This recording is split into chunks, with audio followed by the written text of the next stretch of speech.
Go live. I hit the button. We're live. Good morning and welcome to Black USA. I'm Marsha Jews, sitting in for Donnie Glover, and I'm here with Carl Stokes, a former Baltimore City councilman who served 3 non-consecutive terms in that body. Carl's a native Baltimorean, having attended local high schools and college. He served on the Baltimore City School Board in the late 1990s, and he and others founded 2 Baltimore City charter schools that were largely successful in educating and nurturing Black boys in East and West Baltimore. He remains active today as an advocate for public schools and for African American children across the city and beyond. He's a proud father of 2 daughters, Carla and Erica, and is a member of St. Francis Xavier Roman Catholic Church, the oldest African American Catholic church in the United States, and he lives in the neighborhood of Barclay, Charles Village. Good morning, sir. Good morning, Marsha. How are you doing this morning? I am absolutely wonderful. Still standing. If I can still stand, man, it's on. Amen. That's all good. Happy belated birthday. Oh, Uh, yes.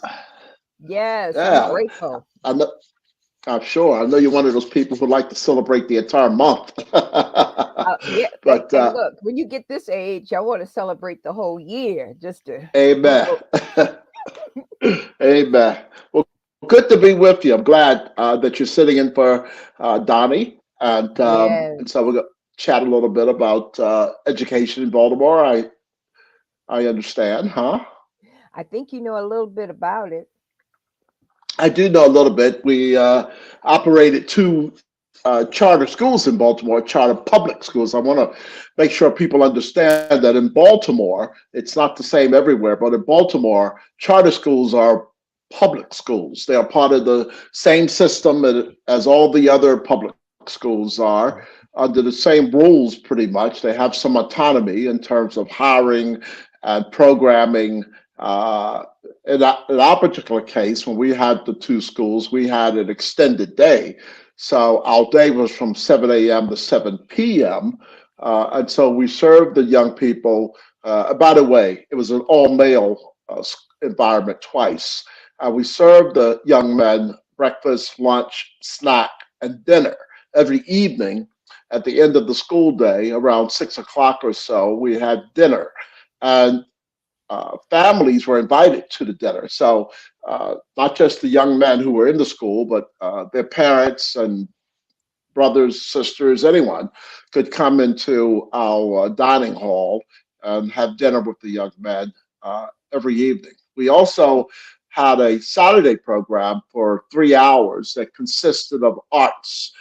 So the entire Saturday program was arts. That was visual arts. It was drama, painting, mime, any sort of art we did. We had a great relationship with Wombworks, which is one of the very popular art uh, uh, organizations in Baltimore worked with us. And we also had a 12-month school calendar. So our young men were in the program for 12 months, including the summer, although they did have longer times off at Easter, spring break, at winter break, and summer there was a good break also, but we did go to school for 4 to 6 weeks of the summer. And the program so that was very much extended from just academics to making sure everyone was involved. For example, at our schools, every student had to participate in playing an instrument or voice.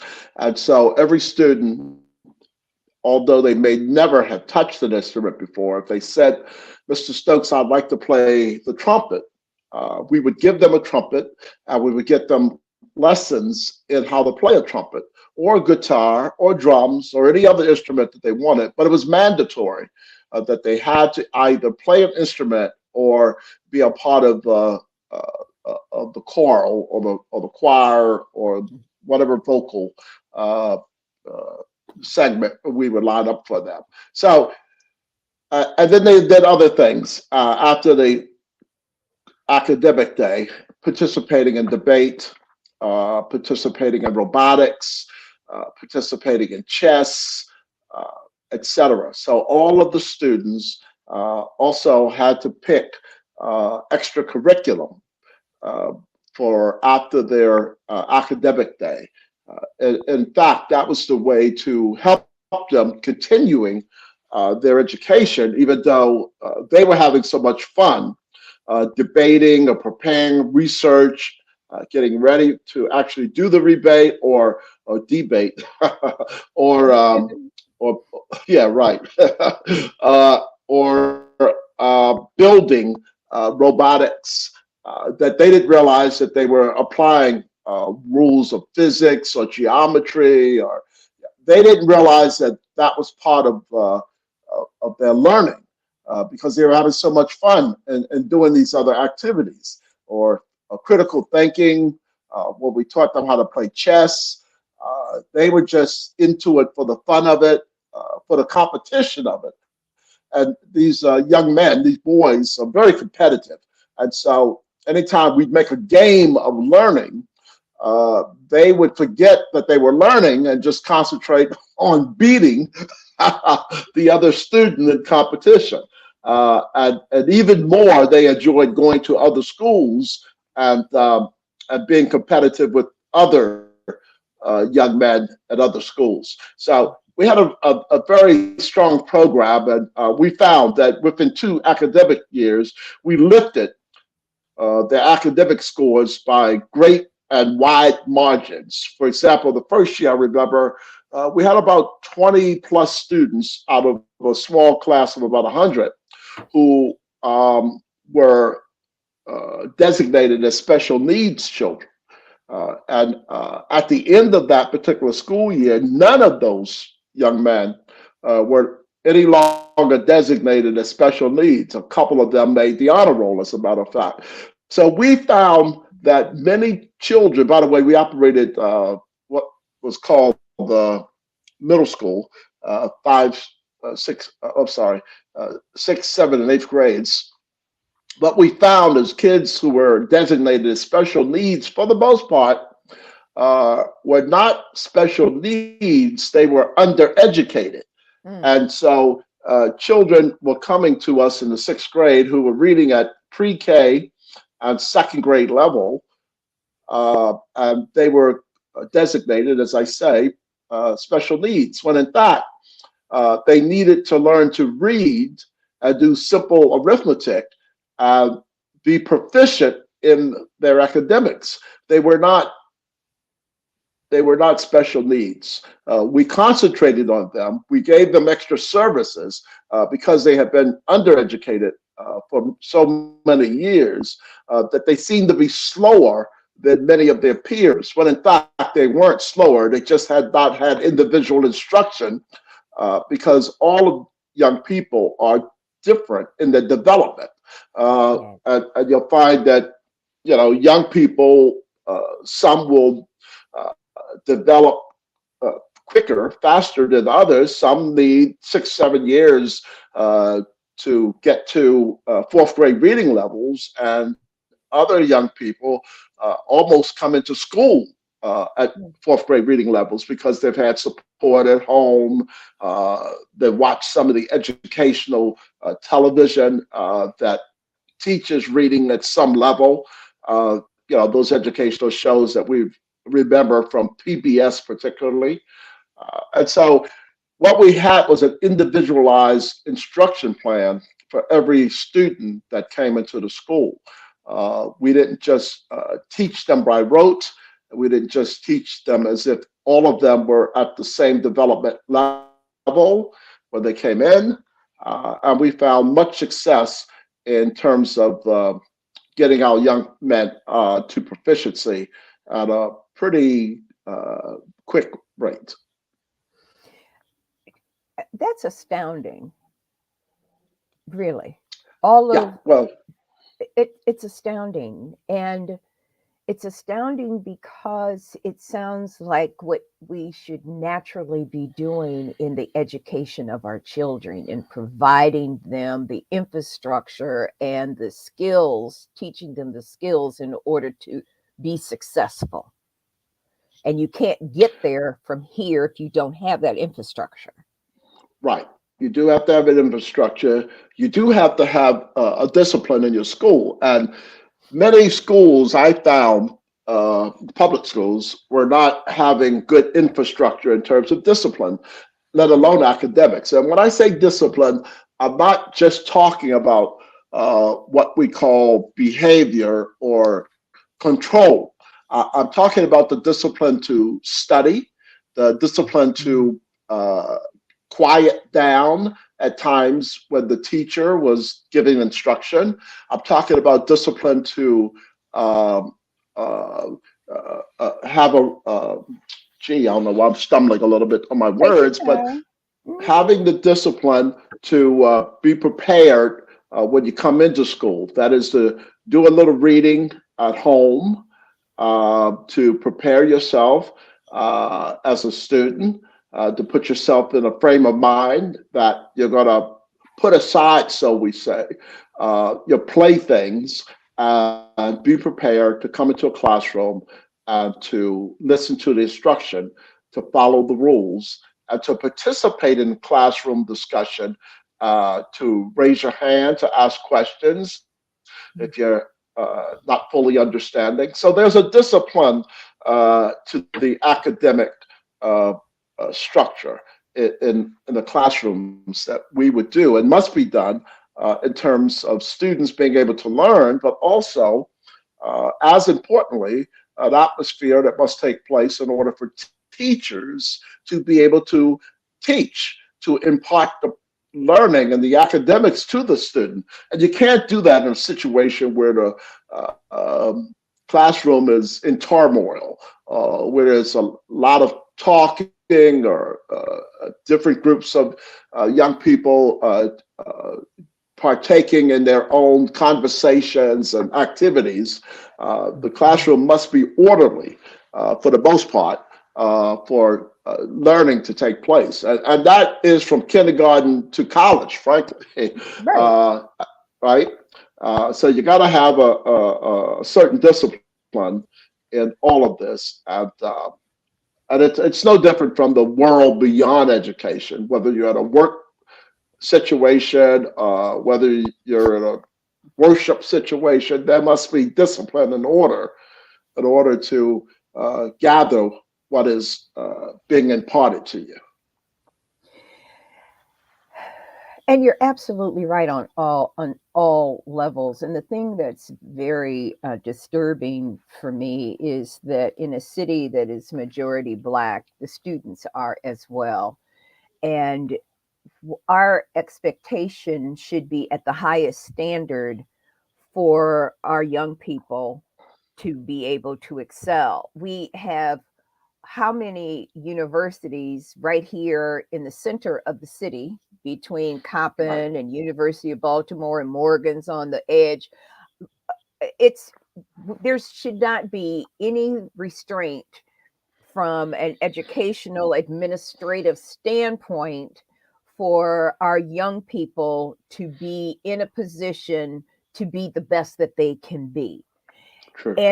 And in looking at that and having worked on programs with young people, and this was several years ago, but I can look at now and see the same problems. Years ago, with Alvin Ailey was here, and I was running that program. We had Ailey Camp, and that gave me an opportunity to really see what was going on because I was, you Okay. know, away from it, right? But having Right. these young people in your, and I'll remember this for the rest of my life, Carl. Many of these children did not have the capacity to even carry on a conversation. Now, this True. was back in the late 90s. They didn't have Understood. the capacity to do that. Now, when we were sitting at the University of Maryland, Baltimore County, we had a weekend program, and a young man, and I'll say this, and I said it many times, and it'll be with me for the rest of my life. Mm. He's sitting over there by himself, and we were trying to bring all these different programs to them. And Fidelma Ashley was the camp director, and she was giving them information about, helping with the school. She had people helping them, work on the weekends when we were together, with their schoolwork and all of that. And Sure. this young boy, I was talking to him, and I said, what, how come you're not out with the other young people and you're not doing this? And he said, Miss Marsha, you always over here trying to be a cheerleader. He said, I don't even see myself living past 15. Mm. Mm. That has not changed in 2023. We're still having children being murdered by their kids in the neighborhood. They're going through all of this abuse at home, and they're having abuse in the classroom because they're not being taught. They're Right. not able to function. And I don't know where they end up if you don't have something solid that gives them hope. Right. Right. They have to get that in their daily lives. Hope. That's a Yes, big yes, word, a great word, 4 letters, but it's a huge word. huge. And so people don't have. I'll use another word. If they don't have vision, Mm, and if they have vision, but they don't see a way to actualize that vision. They don't see a way to get from here where they are to there where they like to be. Hope, that's the word. If they don't have hope that they can get there, then they shut down sooner than they should. They just quit. As you say, they don't plan to be 25. They don't plan to be 30. They don't plan to have a career. They don't plan to have a family because their plan is they won't be here long enough to see any of that visual actualize. There is no hope. And so you're absolutely right. When young people are in school and they drop out in the ninth grade, and 50% of our public school students drop out in the ninth grade. 50% of most high schools' ninth grade class drop out.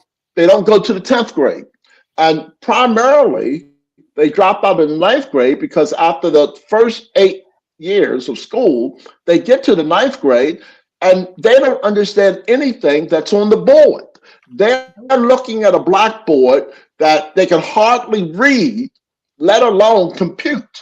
And so they're just lost, and they find no reason to stay in the school and either be laughed at by other peers or to just sit there in a fog, not understanding anything that's being said by the teacher, let alone being able to have a conversation with other students about the academics that are in front of them.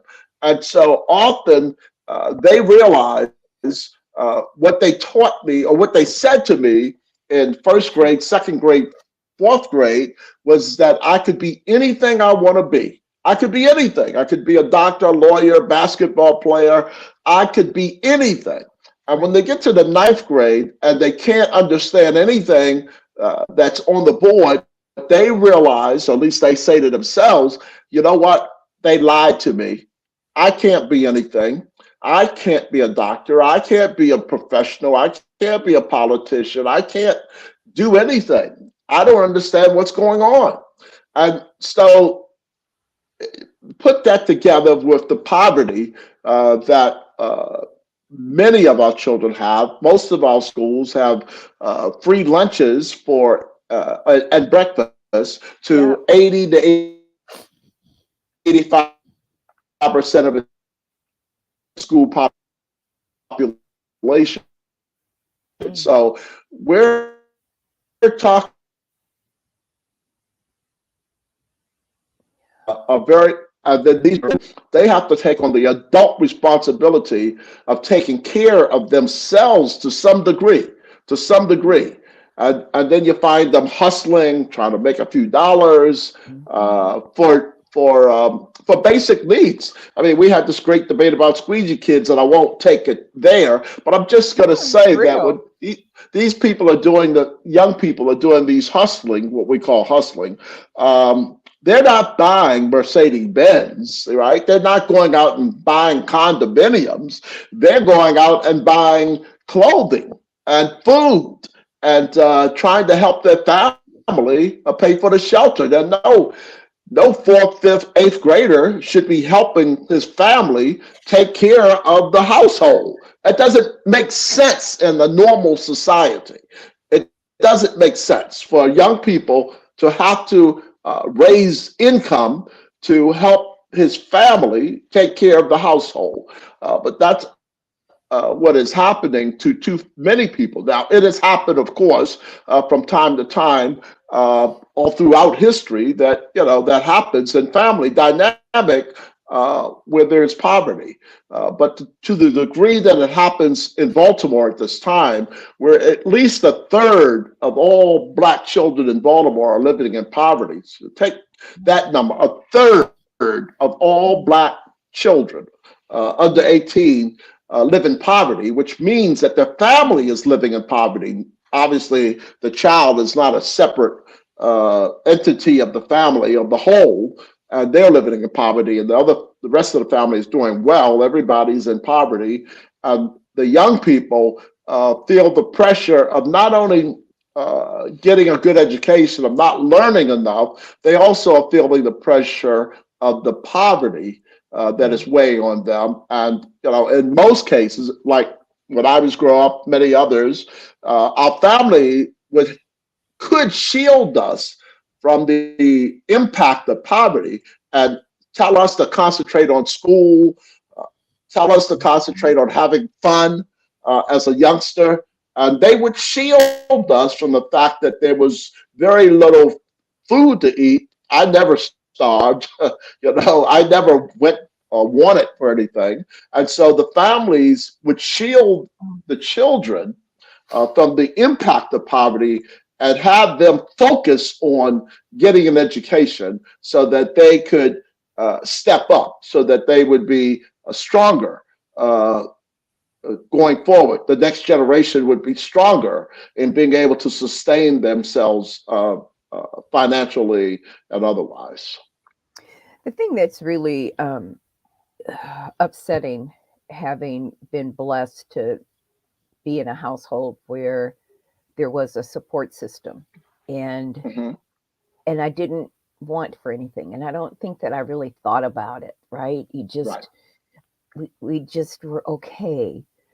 And once you have that nurturing, you have the nurturing at home, there's peace at home, there's whatever you need is available to you to be, and I'm just grateful for that. And I don't know that I was that grateful young, that I didn't, you know what I mean? Like, oh my goodness, there's so much else that's happening that I can see as an adult.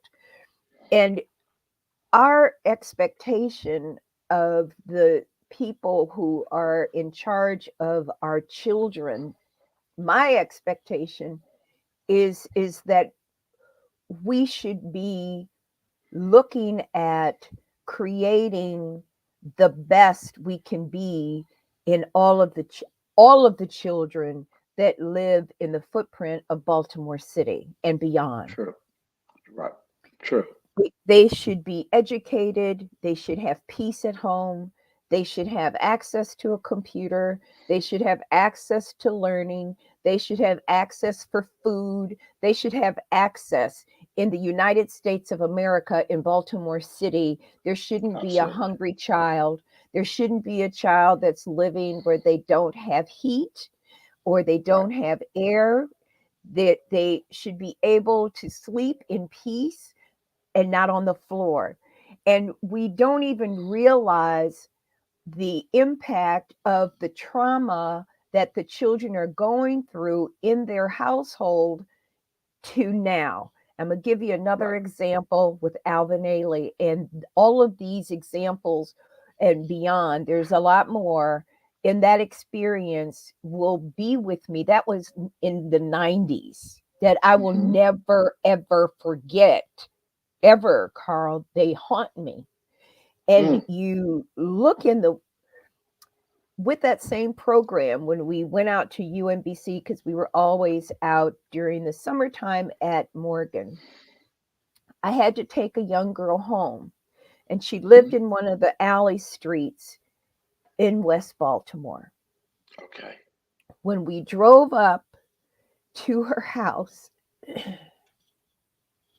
when you look at the door, and the door Mm. has that imprint, it's like a cross, right? There's Sure. it's Right. kind the whole a third of the bottom of the door was not there.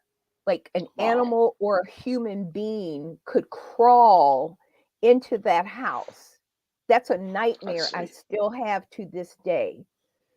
Wow. When the little girl opened up the door, she finally got it open, and she didn't turn on the lights. Now I'm still tripping off of the door. Right. I'm still I'm still tripping off the door. I can't. I'm frozen. Right. And I don't know what to do, right? And the Right. lights never came on, and it was getting dark because now it's fall with the program. Right. I Sure. get out in the alley, and one of those little alley streets, I walk up and I knock on the door and I say, "Please open the door or turn on the lights so I can leave." Right? I Right. want you to turn the lights on because I have to leave. Right. And she said, "Miss Marsha, the lights won't come on." Mm. Mm. So this is like it was yesterday. Yeah. Wow. She could not turn on the lights because there was no electricity. Mm. A human being could have crawled through. I sat there for a couple more hours. I didn't know what to do. And finally, God her bless you. mother sauntered up to Right. the house and she didn't even pay attention. She just went on in there. But here's a middle school child Right. in the dark in an Right. alleyway. And I'm saying all this to say we don't know what the trauma these children are going through. No, we don't. We don't. And that trauma is greater than anything that we can imagine. I mean, you had a very real experience, and I feel you, even these many years later, you're still emotionally feeling what you saw there. As you said, there's no there's a great breach in her door. Anyone or anything could come in there at any Right, time, day or right, night, right, and do great harm to the right, family, to the right, child. right. There's no electricity, and so we don't know how they're functioning. Certainly, she couldn't read or do work in a house without electricity. And thank God there are people like yourself who still feel emotionally in terms of our young people. I got to tell you, the worst thing, not the greatest, but the worst thing that is going on in our city is the lack of expectations for young people, particularly young people of color and young people who are impoverished. Uh, People don't expect much or anything of them. And I criticize often the so-called liberal mentality that says about poor Black children, we should not demand much of them. Oh, these poor little Black children. We shouldn't test them. These poor little Black children. We shouldn't give them tough academic standards. These poor little Black children. We should go very soft on them in terms of their discipline. All of that is nonsense. All of that is racist, quite frankly. Right, That's what it is. right, right. Because our parents actually pushed us as they didn't know how far to push us. They knew to push us Just keep until going. we broke, until we broke, right? That's right. That's Because right. in our parents' culture, they felt very strongly that Marsha and Carl had to do the things that they were unable to do, that they were not because they couldn't have done them, but because society held them back. And so Marsha and Carl were a part of that final generation that would break through and be able to accomplish their dreams, their hopes, not just their hopes and dreams, but their families' hopes and dreams. Yes. And too much today, Marsha, we have adults who have quote unquote made it, who have very low expectations of young black poor children. Mhm. As a matter of fact, Mhm. they don't believe that they can be educated. These adults don't believe that young people can get it. They don't believe that a child who's poor, who's entering kindergarten, could someday go to college or go into the trades or could have a quote successful life. And so they are in too many schools managing expectations, whatever that means. I'm not sure what the phrase is, but I've heard it too much. And Right. they're managing expectations, just as that child has it in their heads that they're not going to live to be 15 or 20 or 25. They have that in their heads because it was given to them by the people who entrusted to teach them and to lead them to better and to greater. And so the adults too often come into a situation, to a job or to a learning environment, uh, just managing expectations. I've used that word a few times because that's the lie that they tell themselves in terms of what they should be putting out for these young people. And so, if anything, we should be pushing young people harder, giving them greater resources, having better expectations. When we operated our schools, the bar was always very high for the young men who came into the school. We didn't accept that they were slow or developmentally incompetent. We didn't accept that as a premise to begin with. We expected that they would do and be great young people. And so we set the bar very high for the students who came to our school. And like it's always happened in life, kids will jump over the bar. They will say, "Where is it? Okay, I'll work toward getting over it." And there was rewards for it. Uh, the reward usually came in the fact that we were celebrating them. And their peers were celebrating them. And so they felt proud and had a sense of accomplishment. And with that sense of accomplishment, they wanted to do even better the next time.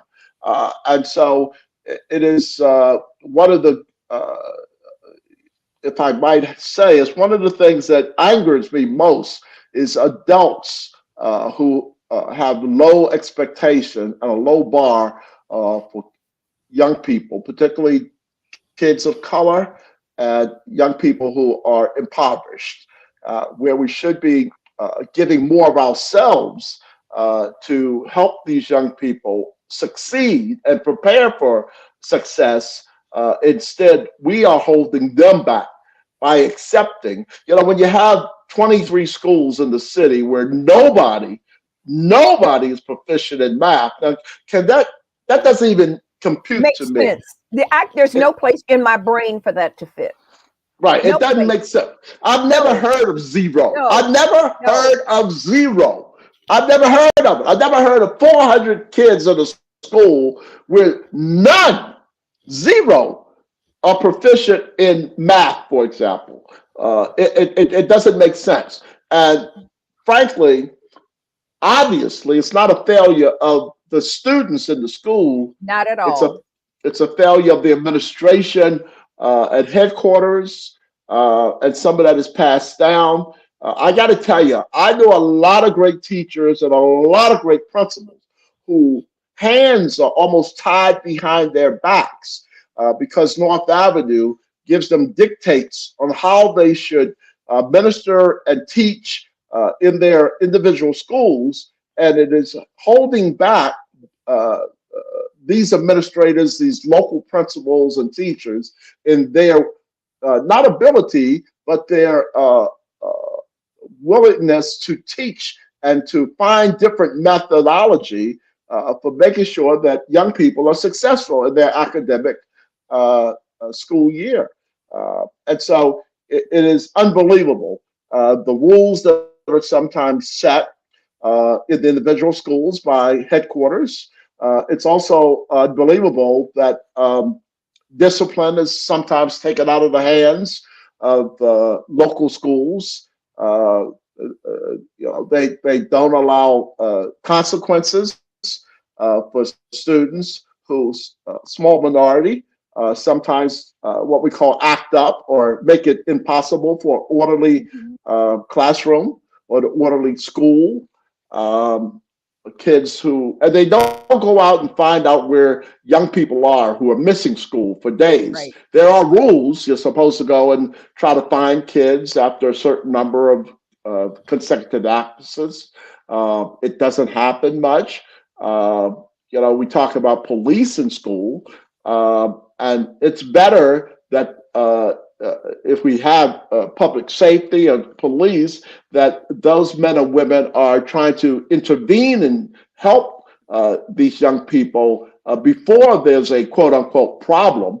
There was this debate about guns in school, and I don't want to take us off into another place, No, but it's but all part of the problem. yeah, but guns in school aren't necessary unless you've reached the point where your school is in chaos. If your Mhm. school's in chaos, your Mhm. guns aren't enough in school, quite Mhm. frankly. But Mhm. if you have a disciplined, orderly, caring staff, including the police, who are mentors, it's better to be a mentor than to be a policeman, frankly, in schools. And when we ran our schools, we had no school police ever. We never had a police officer in our school as a part of a regular staff position. What we had were black men and black women who were mentoring and teachers and advisors to our children. And I didn't use the word pal because we didn't have pals in school. Right. We had adults who were mentors and teachers uh, to these young people in the school, and that was much better. They never saw a uniform officer with a gun walking through the halls, quote Right. unquote, keeping order. They didn't have to keep order. We had a system that said work with respect and nurture. And inside of that, we didn't have a need to quote unquote keep order at the threat of a violence, of the threat of a Mhm. gun. We Mhm. talk about violence. Well, walking around with a gun is a threat, That's uh, right. uh, right? And That's right. so that is violent in its action, Just by looking and at it. just by looking at it, absolutely. Just by looking So, at it. absolutely. So, we got to do better in terms of expectations of young people. We got to, as you said earlier, have the resources.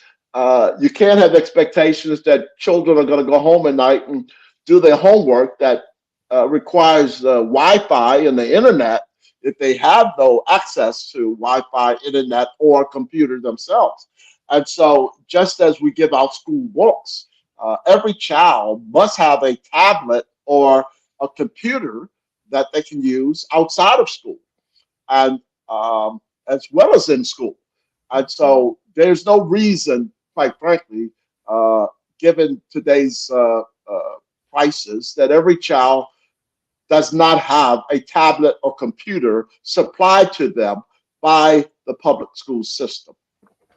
Well, and here's the problem is that half the time you don't even have heat in the winter or True. some kind of cooling system in the fall and spring. And so if we're really a, I guess I have the problem with the fact that the people that are in leadership and are responsible for our primarily Black children in the city Yes. of Baltimore.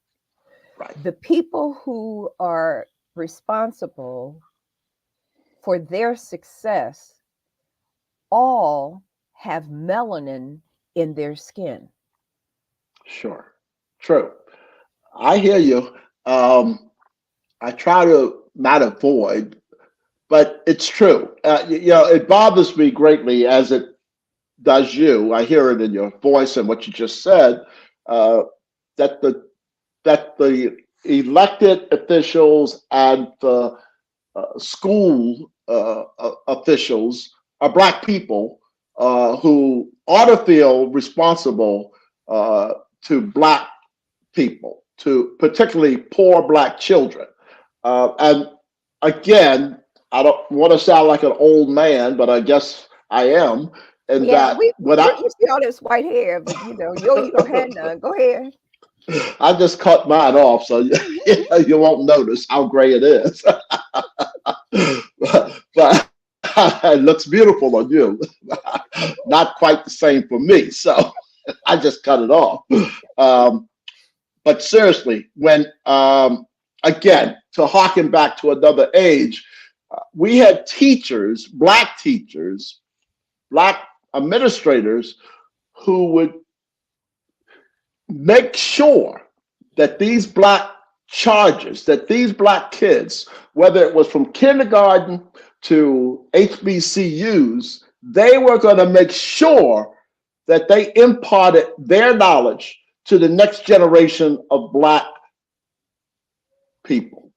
They were going to make sure that if you were going to school at Dunbar or Douglas in Baltimore and other schools across the country, that regardless of the fact that you had hand-me-down books from City and Poly, again in Baltimore, regardless of the fact that you were going to get hand-me-down materials, you were going to take this hand-me-down material and you were going to be smarter, sharper, more articulate than the kids that were across town getting the new books and the new resources, who had cleaner school buildings, who had air conditioning in the spring and had heat in the winter. You were going to get more than because they had a responsibility and obligation to hand it down to the next generation. And so Black administrators, Black teachers, Black principals were going to make sure that they imparted to you the knowledge that they had. They would move it to the next generation and beyond. They would do that. And I don't have the feeling or the sense or the knowledge that this is happening to the extent that it should be inside of our schools today, Marsha. I don't have that. You can think back to Mr. Johnson or Miss Brewer. You can think back to those teachers who would grab you in your collar, I don't want to go too far, and say, you will learn this, right? Don't come back in here tomorrow not having been, not having prepared yourself for the next day's lesson. And so this happened to a great extent. And you knew and saw not only their expectation of you, but you also saw their pride of you.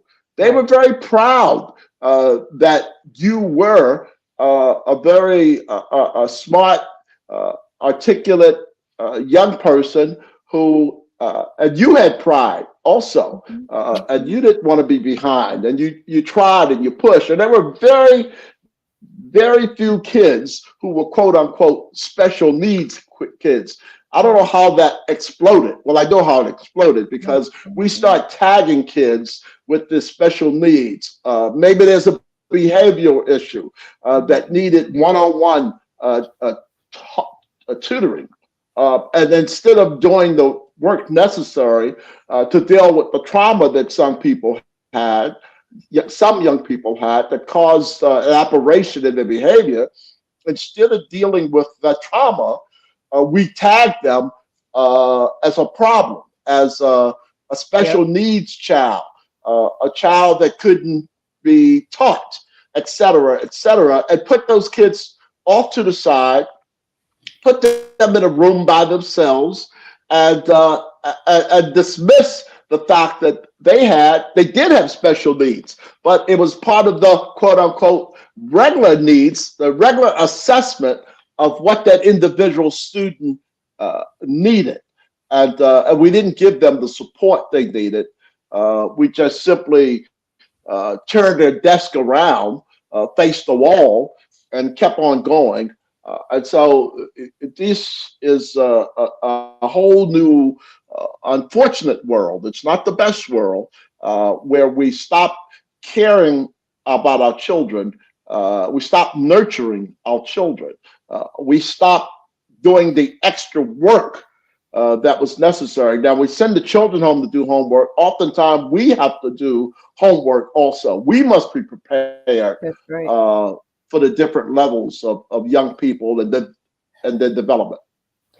Okay, so the bottom line here for me Hmm. is the leadership that's sitting there making $385,000 a year, and the return on the investment that that salary pays. And this is Marcia saying this, so I need you all to say this is me, in my opinion, is that at $385,000 per year that the superintendent of school gets, and the return on that money that she is getting in the classroom, there are students who are getting zeros.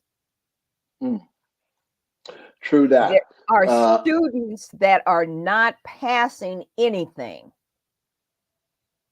There are that's students, amazing.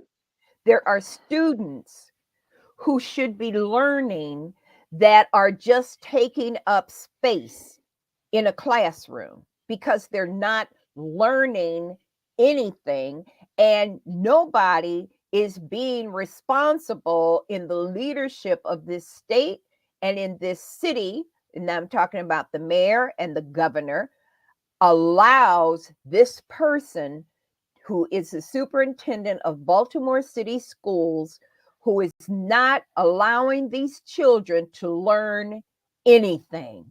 They're walking away with zeros on their test scores. There's no place in my brain for this to fit, and you still get paid. And yes, I said it. It's horrific. And P.S. Oh, by the way, anybody who can hear my voice, the children who are not able to learn, who are walking away with zeros on their papers, who haven't learned a thing in that semester or in that class for those zeros, are children who have melanin in their skin just like ours. And why isn't everybody in this entire city and in this state of Maryland up in arms, marching down the street, screaming and hollering? And why isn't she fired? It's outrageous. It is outrageous.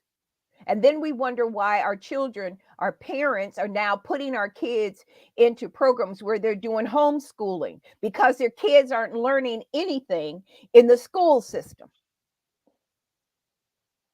There are teachers that are getting paid, but the kids still get zeros on the test scores. And why isn't that somebody in the state, in the Department of Education for the state of Maryland, looking at that? And how is it possible? And their children with melanin in their skin, they look just like us, Carl. Yes, you're absolutely right. You're absolutely right. And it is unbelievable that one, people could get away with this, and two, that um, there's not a lot of hollering and screaming and condemnation. You know, I heard someone in the school say, "Well, we shouldn't be pointing fingers," and I'm like, "Oh, yes, we should. It doesn't make What? sense not to." At all. You know, was it Willie Loman from the Death of a Salesman? Attention Yes. must be paid. Yes. Attention must be paid. There has to be consequences for not doing. Look, it's more than the fact that they're not doing their job. They are not doing their obligation. Now, maybe some people don't think so, but I think as an African American, I have an obligation to the next generation of African Americans. I've never known a point in history where Black people did not feel an obligation to Black people, especially to the following generation of Black people, meaning to the younger people. When you're an adult, that you don't feel responsible and an obligation to the children who are coming up behind you. I've never, I've never, I've never seen a situation like that in the history of Black people in America. And yes, fingers should be pointed at people who fail their obligation and responsibility Yes. to African American children. Yes. Fingers should be pointed. We talk about consequences for young people. There should be consequences for adults. Woo! Say it again out loud. There should be, seriously, significant consequences, like you don't have a job anymore. Period. You don't get paid anymore. Period. Walk away. Period. Walk away. We won't put you in jail, but we won't take care of you either. But you should be in jail because it's criminal. It's criminal, It is criminal. that these children are not getting the education that they need and the test score. And we're talking about the test scores. This is not something that's just hearsay and we just gossiping. We're talking Right. about facts. The fact of the matter is the children are getting zeros Right. on their test Right. scores. That's Not 40%, not 30%, zero. it's unbelievable, isn't it? It's beyond unbelievable. I just don't know how anyone feels any pride in themselves to have this happen. I don't understand that. I'm not saying I come from a different place. I think most people would be terrifically embarrassed. I would feel an obligation. I know, in the Asian culture, people take their lives if they fail their responsibilities. They take their lives if they fail their responsibility. Right. They just kill themselves. I mean, it's unbelievable. I don't want us to real. be that culture, but it just seems like there are too many people who fail their responsibility and their obligation, who take the paycheck every 2 weeks. And they have no embarrassment of taking the paycheck. They don't care. They are there to get that pay. They're there to get the paycheck. They're not there to teach the kids because kids wouldn't be getting zeros. They're not there because they can't do anything else or they don't have the resources or whatever. They haven't asked anybody for the resources. The resources, they still get their paycheck every other week or however they're getting paid. All the teachers are getting paid. All the administrative people are getting paid. The superintendent's getting paid. Everybody get a paycheck. They go to the bank and the checks are cashable. They can actually take their check to the bank and draw down on it. Now, that says to me, you have been paid for your service. Right. But you haven't done the service that you're being paid for. In a corporate environment, if you do not do your job, and if your job is such that you are getting zero return on that corporation's money, they fire you. Yes, they do. They fire you as an employee. They fire you as a manager. They fire you as a vice president. They'll fire you if you're a president. If your work returns void. That's true. That's true. There is accountability, and so this is what we have. We have no accountability. Look, I hesitate and I stumble my words because I know there are so many people who are trying, who are doing. Yes. But there is a top. Yes. Right. But Leadership. there is a top. Leadership. There's leadership. You're right. You said the Supposed right to be word. leadership. Supposed to be leadership. Supposed to be Right. leadership. Right. Leadership is failing those who are putting in the effort, Right. who are trying to Yes. nurture, to develop, to teach. Leadership is failing them. And you're right. So I don't want to paint a broad brush on many people who are in the schools working hard with our young people. There is a leadership issue, and then there is a subset of people who are totally failing. Right. There is a subset of people in the schools who are not giving their best, Right. who may not be the best to start with, and they're Right. not giving their best. And leadership is not helping them, not giving them the The tool. tools, the Woo! resources Yes. to do what they should be doing, and the training, and sometimes you have to teach the teacher. Well, not sometimes, always you have to Okay. teach the teacher. And so oftentimes the teacher is not being taught, and the teacher is not aware of the expectations or being held accountable, and there are no consequences. Too much of that is across the board, but staying just in the schools where there are no consequences, there are no expectations. There can only be failure, except in those rare instances when someone breaks through all of that through their own will. But by and large, where there are no consequences for actions, people will do what they wish to do.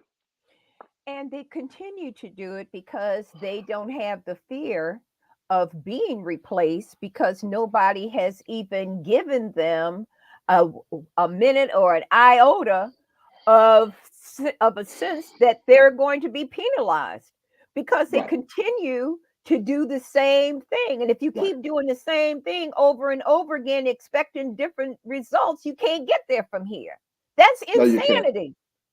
It's That's insanity. insanity. You cannot look at go and look at the school and the classrooms where our children are not able to read, they're not passing a class, and we keep the same person who's in charge to manage all of those teachers, to manage all those administrators, and the results are still zeros on those report cards. There's zeros on all those tests that are required. Zeros, zeros, Right.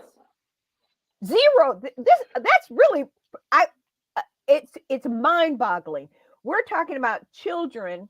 The large portion of our children, Black children in the Baltimore City school system, are walking away with zeros on the end of the year on their report cards.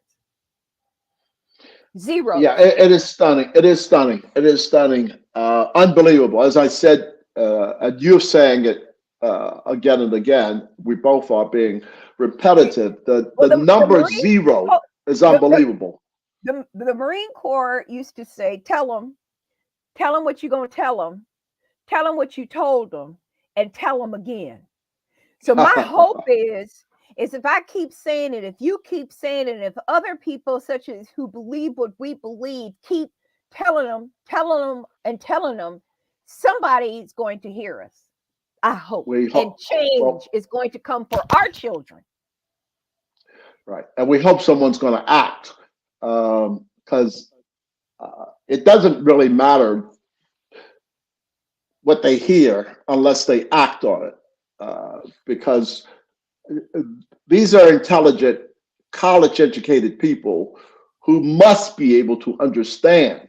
Mm, So we have to believe that they just don't care, right, uh, right, right. which is as unbelievable as zero, And it's right? worse than zero that you don't It give is a worse than daggone, zero, because you right? take the money and you don't do anything. You don't do any work.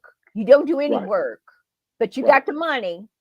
We right, got $385,000 that you can put in the right. bank every day, every week, or whatever. 2 weeks.